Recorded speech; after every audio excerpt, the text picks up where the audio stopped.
Wealth? या so Bajaj capital wealth management business में पिछले 60 साल से हैं। और हमारी इकलौती कंपनी मेरे हिसाब से, बहुत कम ऐसी कंपनी जो वेल्थ से ही शुरू हुई है। काफ़ी सारी कंपनीज आपने देखा होगा, या तो ब्रोकिंग से वेल्थ में गई हैं या तो फिर बैंक से वेल्थ में गई हैं। Bajaj has been in the wealth management industry from day one, and I think मेरे हिसाब से ये एक बहुत बड़ी अपॉर्चुनिटी थी हमारे लिए कि हम प्राइवेट वेल्थ वाली स्पेस में जाएं। पिछले 5 से 10 साल में हमने देखा है H N I U H N आई काफ़ी बढ़ गए हैं। हम जिसे H N I U H N आई कहते हैं, एफ्लुएंट सेगमेंट कहते हैं, काफ़ी बढ़ गए हैं इंडस्ट्री में। तो एक अपॉर्चुनिटी दिखी थी राजीव जी को, संजीव जी को, कि इस अपॉर्चुनिटी पे हमारा कोई स्केल होना चाहिए, हमारा एक वर्टिकल, हमारा बिजनेस होना चाहिए। जब मैंने ज्वाइन किया, हमने ऑब्वियसली कुछ और टाइप्स भी किए। हमने सीएससी सेंटर्स के साथ एक टाइप किया फाइनेंशियल प्लानिंग का। हमने रिसेंटली अभी इंडियन डेंटल एसोसिएशन के साथ टाइप किया, जो अगेन वापस रिटेल और मास एफ्लुएंट सेगमेंट्स के अंदर भी अपनी प्रेजेंस बना रहा है। उसी के साथ हमने एक और चीज़ सोची कि हमें H N I, U H N I, multi family office, estate planning, international, ये सारी चीज़ें करनी थी। तो हमारे इंटरनेशनल प्लान्स भी हैं। So private banking plus international हम करेंगे। ग्लोबल प्राइवेट वेल्थ इसलिए हमने नाम दिया क्योंकि ये दोनों चीज़ें कवर करने वाला है, इंडिया प्लस आउटसाइड इंडिया। खुशी की बात ये है कि अब हमने ये स्टार्ट किया था 2 महीने पहले। ऑलरेडी हमारे पास करीबन 40 लोग के आसपास की टीम हायर हो चुकी हैं, 20-22 लोग ज्वाइन कर चुके हैं। अगला बैच अगले 1 महीने के अंदर ज्वाइन कर लेगा। सो हमने काफ़ी काफ़ी सिलेक्टिवली लोगों को हायर किया है, काफ़ी सोच समझ के हायर किया है। इस इंडस्ट्री में बड़ा इजी है, बहुत ज़्यादा पैसे थ्रो करके आप काफ़ी लोगों को हायर कर सकते हैं, बट हमने एक यूनिक चीज़ की है इस बार के, उन्हीं लोगों को हायर किया है जहाँ से हमें कस्टमर की तरफ से काफ़ी पॉजिटिव फीडबैक आया है। तो हमारे ज़्यादातर आरएम्स जो हैं उनका कस्टमर पॉजिटिव फीडबैक्स हैं, कस्टमर तरफ से हमने हायरिंग किया है। कोई प्लेसमेंट एजेंसी, कोई कंसल्टेंट यूज़ नहीं किया गया था ये पूरी एक्सरसाइज में। एचआर ने काफ़ी अच्छा काम किया है, हमारे एचआर ने, टू इंश्योर के हर कोई ऑन बोर्ड हो जाए। सो एक बहुत अच्छी एक्सरसाइज रही है लास्ट 2 महीने की। हाँ बहुत। और प्लस अभी आई थिंक हम इस स्टेज पे हैं कि हम आराम से कह सकते हैं कि हम ऑलमोस्ट 4 लोकेशंस इन इंडिया में है। 5वां is gonna get started. I think एक महीने में जो सेकंड बैच आएगा उसमें और 2 लोकेशन स्टार्ट हो जाएंगे। अभी 4 लोकेशंस ग्लोबल प्राइवेट वेल्थ के लिए स्टार्ट हो चुके हैं। बजाज के तो ऑब्वियसली ऑलमोस्ट 300 सेंटर्स हैं, 40 लाख कस्टमर्स हैं। बट ग्लोबल प्राइवेट वेल्थ का जो अलग सेगमेंट हमने बनाया, उसके 4 सेंटर्स आज की तारीख में स्टार्ट हो चुके हैं। सो सो कपिल जी, पहले तो बहुत बहुत बधाई हो आपको कि आप deputy CEO as Bajaj Capital आपने ज्वाइन किया। इसके पहले आप कहाँ पे थे, क्या, अगर आप हमें बता सकें? पिछले 20-22 साल से बैंकिंग और वेल्थ मैनेजमेंट में ही रहा हूँ। And this is all I know, यही आता है, इसके अलावा कुछ आता नहीं है। सो मेरे हिसाब से कि आई थिंक हम जिस स्टेज पे हैं इंडिया में, इंडिया या कंट्री जिस स्टेज पे है, बहुत बड़ी अपॉर्चुनिटी है।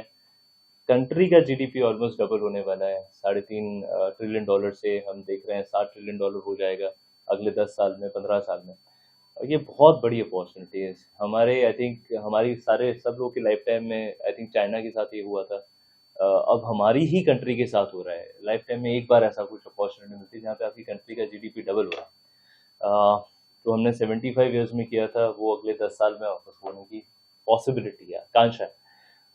उस हिसाब से बहुत सारे और मिलियनर्स बिलियनर्स बनेंगे, और H N I U H N आई बनेंगे, और वेल्थ मैनेजमेंट के रिक्वायरमेंट्स बढ़ेगी, और वेल्थ मैनेजर्स के रिक्वायरमेंट्स बढ़ेगी। उस हिसाब से प्रोडक्ट्स स्पेसिफिक और नए नए प्रोडक्ट्स आने चाहिए मार्केट में। एक चीज़ जो मुझे लगती है कि अभी भी हम अंडर पेनिट्रेटेड है। काफ़ी बार आपने सुना होगा कि वेल्थ मैनेजमेंट के लिए या एस आई पीज के लिए या म्यूचुअल फंड्स के लिए एमपी ने तो काफ़ी अच्छा काम किया अभी म्यूचुअल फंड सही है करके, पर फिर भी हमारा पेनिट्रेशन काफ़ी कम है। आई थिंक अभी भी बहुत ज़्यादा अपॉर्चुनिटी है टियर 3, टियर 4, टियर 5 लोकेशंस में, जहाँ पे अभी तक पेनिट्रेशन इतना नहीं हुआ है। हमारा फोकस ये होगा, जब ग्लोबल प्राइवेट वेल्थ की हम बात कर रहे हैं, एक तो to provide the best possible service on the private banking platform to every location we are gonna be present, and जहाँ नहीं भी हम वहाँ पे सूटकेस बैंकिंग के हिसाब से प्रेजेंट होना चाहेंगे। प्लस एक और ट्रेंड मुझे नज़र आ रहा है, वो ये पहला ट्रेंड तो ये था कि ऑब्वियसली हम डबल हो रहे हैं, अपनी इकोनॉमी डबल हो रही है और उसमें काफ़ी सारे अपॉर्चुनिटीज़ दिख रही है। दूसरा ट्रेंड ये है कि आई थिंक एनआरआई सेगमेंट जो है, जो जो पहले ब्रेन ड्रेन हो रहा था या lot of people were moving outside India. हमने इंजीनियरिंग की तो हमारा आधा से ज़्यादा बैच यूएस में था तभी, और अभी भी आई थिंक हो गई। सो अब मुझे लग रहा है कि with the interest in the other side of the economy, other countries, and the slowdown in some of the economies, slowdown जो चल रहा है ज़्यादातर economies में, एक possibility है people want to participate in the India story, whether it is through investment, whether it is by shifting. So I see a trend जहाँ पे retire in India, I think can be a concept जो हम काफ़ी focus करने वाले हैं. Retirement planning Bajaj के लिए काफ़ी ज़्यादा फोकस्ड एरिया रहेगा। हमारे काफ़ी सारे प्लान है उसके उसके उसके रिगार्डिंग। रिटायर इन इंडिया एक कॉन्सेप्ट है जो हमने एनआरआईज के लिए किया हुआ है। रिटायरमेंट प्राइवेट वेल्थ एक कॉन्सेप्ट है जो हम कर रहे हैं। रिटायरमेंट कम्युनिटी एक कॉन्सेप्ट है जो हम जिस पे काम कर रहे हैं। सो आई थिंक काफ़ी सारा काम उस डायरेक्शन में होगा। विल प्लानिंग हो, स्टेट प्लानिंग हो, ट्रस्ट प्लानिंग हो, ये सारी चीज़ें will be a feature of this this retirement segment जो हम करना चाहते हैं। सो काफ़ी यूनिक चीज़ें करने की पॉसिबिलिटी है in the most simplest way, कि सबसे सिंपल तरीके से आप कैसे थोड़ा यूनिक कर सकते हैं। बस वही ट्रेंड है। और तो सर भारत को इकोनॉमी को देखिए आप क्या देखते हैं कि मतलब जिस हिसाब से गवर्नमेंट ऑफ इंडिया का विजन है कि 5 trillion economy will be very soon, तो उसमें आपको क्या लगता है कि भारत कहाँ?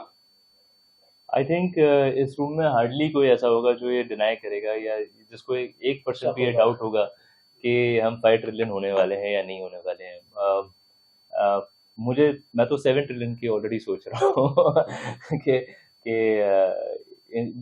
ये इंडिया का टाइम है। आई थिंक आपने हर जगह ही सुना है और मैं भी इसे कम्प्लीटली एसोसिएट करता हूँ कि ये time we will do much better than other economies, and having said that, जैसे सीनियर बजाज साहब कहते हैं कि we want to manage your money as your retired father's money, जो काफ़ी प्रोफाउंड स्टेटमेंट है, क्योंकि आपका वो एथिकल एंगल होना बहुत ज़्यादा ज़रूरी है। और एक और स्टेटमेंट जो मैं सीनियर बजाज साहब का ही वापस यहाँ पे कोट करना चाहूँगा कि वी वांट टू बी, जब भारत की ग्रोथ स्टोरी आ रही है तो we want to do things wherein India is proud of Bajaj Capital. We obviously are proud of India and we will continue to do so. But there is a statement that he says that at one point in time India should be proud of what Bajaj Capital has done. And I think हमारे endeavors जो भी हैं यहाँ से वो उसी directions पे रहेंगे।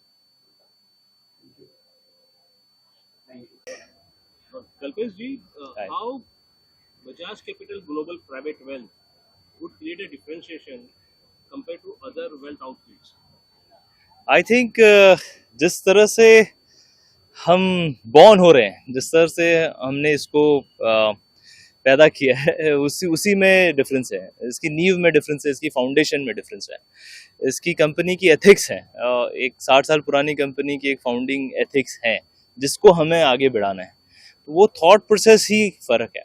दूसरा सबसे बड़ा फ़र्क है जो राजीव जी भी कहते हैं कि नाम लिखा हुआ है ब्रांड के आगे, बजाज कैपिटल, बजाज का नाम लिखा हुआ है, तो वो उससे काफ़ी ज़्यादा मेरे हिसाब से ओनरशिप आती है, एथिकल प्रैक्टिसेस और ये सारी चीज़ें अपने आप ही आ जाती हैं। हम जो डिफ्रेंशिएशन करना चाहते हैं वो ये है कि सर्विस ओरिएंटेशन ज़्यादा होगा, प्रोडक्ट ओरिएंटेशन कम होंगे, सोल्यूशन ओरिएंटेशन ज़्यादा होगा और प्रोडक्ट पुशिंग कम होगा। और मेरे हिसाब से उसी में सबसे ज़्यादा डिफ्रेंशिएशन आएगा। आपको नॉलेज सेलिंग आपको दिखाई देगी, नॉलेज ओरिएंटेशन ज़्यादा होगा। अब हमने देखा है काफ़ी सारे वेल्थ मैनेजर्स अभी जो आते हैं या जो मैं मिला भी हूँ, तो कई बार बेसिक्स थोड़े नहीं होते हैं ट्रेंड। कई बार मैं कहता हूँ कि एक ही पोर्टफोलियो मैनेजमेंट थियोरी है जिसको नोबेल प्राइज़ मिला है और काफ़ी ज़्यादातर वेल्थ मैनेजर्स को नहीं पता होता है। Knowledge will be one of the key differentiators of global private wealth of Bajaj capital. आप Bajaj capital global private wealth वाले किसी भी आरएम से कोई भी नॉलेज ओरिएंटेड क्वेश्चन पूछेंगे, मार्केट रिलेटेड या अदरवाइज, आई थिंक आपको एक सेटिस्फैक्टरी रिप्लाई ज़रूर मिलेगा। यही मैं प्रॉमिस करना चाहता हूँ। Thank you.